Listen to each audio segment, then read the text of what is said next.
Hello guys, നമ്മളിന്ന് ചക്കക്കുരു കൊണ്ടൊരു വ്യത്യസ്തമായ വിഭവം ഉണ്ടാക്കാൻ പോവാം. ഒരു പാത്രത്തിൽ വെള്ളം വെച്ച് നമുക്കതിലേക്ക് ചക്കക്കുരു ഇട്ട് കൊടുക്കാം. അതിന് ശേഷം വെന്തതിന് ശേഷം ഇത് വെള്ളം ഊറ്റിയിട്ട് നേരെ നമുക്ക് മിക്സിയിലിട്ട് പൊടിച്ചെടുക്കണം. അപ്പോൾ ഇത് വേകുന്ന സമയത്ത് നമുക്ക് മറ്റ് പരിപാടികളിലേക്ക് കടക്കാം. ചക്കക്കുരു ഒരു ഭാഗത്തുനിന്ന് വെന്തുകൊണ്ടിരിക്കുന്നുണ്ട്. അപ്പോൾ അതിലേക്ക് 2 കപ്പ് ചക്കക്കുരുവിന് 2 കപ്പ് അരി എടുത്തിട്ടുണ്ട്. അരി ഏതായാലും അന്ന് വറുത്തെടുക്കണം. ഒരു കാലി ചട്ടിയിലേക്ക് ഇട്ടിട്ട് അതൊന്ന് വറുത്തെടുക്കുക. വെന്ത ചക്കക്കുരുവും ഒരു ചുവന്ന കളറാകുന്നത് വരെ വറുത്തെടുത്ത അരിയാണ് ഉണ്ടക്ക് ആവശ്യമായി വരുന്നത്. പിന്നെ തേങ്ങയും ശർക്കരയുണ്ട്, അത് വഴിയേ വരും.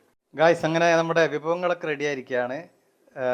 ചക്കക്കുരു വേവിച്ചത്, അരി വറുത്തത്, തേങ്ങ 1 കപ്പ് ചിരകിയത്, ആവശ്യത്തിനുള്ള ശർക്കര, ഇതൊക്കെ ഇനി പൊടിച്ച് ഒരു പാത്രത്തിലിട്ട് കുഴച്ച് ഉണ്ടയാക്കി എടുക്കണം. അങ്ങനെ നമുക്ക് ഓരോ ഐറ്റംസും പൊടിക്കുന്ന ജോലിയിലേക്ക് കടക്കാം.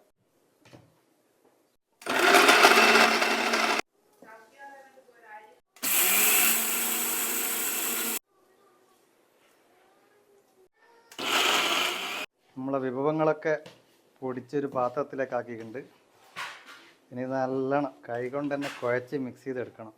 നമ്മൾ ചക്കക്കുരു നേരത്തെ പാത്രത്തിൽ വെച്ച് വേവിക്കാൻ നോക്കുമ്പോൾ വേവാത്തത് കൊണ്ട് നമ്മൾ കുക്കറിലേക്ക് മാറ്റിയിട്ടുണ്ട്. കുക്കറിൽ മാറ്റി 2 വിസിൽ വരുമ്പോൾ വെന്ത് വന്നു. നമ്മൾ കൈകൊണ്ട് നല്ല രീതിയിൽ കുഴച്ചെടുക്കണം. ഇതിൽ ചേർത്തിട്ടുള്ളത് 2 കപ്പ് ചക്കക്കുരു, 2 കപ്പ് അരിപ്പൊടി, 1 കപ്പ് തേങ്ങ കൂടുതലുണ്ടെങ്കിൽ കൂടുതലിടാം, ശർക്കര 3 വലിയ ആണി, ഗൾഫിലൊക്കെ കിട്ടുന്ന വലിയ ആണിയാണ്, ആണി 3 ആണി ശർക്കരയാണ് ഇതിലേക്ക് ചേർത്തത്.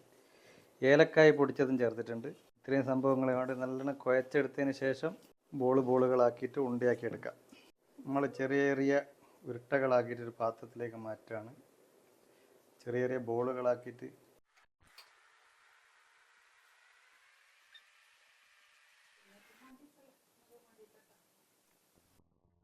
ഗൈസ്, നമ്മുടെ ചക്കക്കുരു കൊണ്ട് ഇവിടെ റെഡി ആയിരിക്കുകയാണ്. അല്പം കഴിഞ്ഞാൽ ഇത് നമുക്ക് നേരെ നല്ലൊരു സുലൈമാനിക്ക് കൂട്ടിയടിക്കാം. അല്ല മുഹമ്മദേ, നല്ലൊരു അടിപൊളി സുലൈമാനിയും ഉണ്ട് ഇന്നത്തെ സ്പെഷ്യൽ അല്ലേ.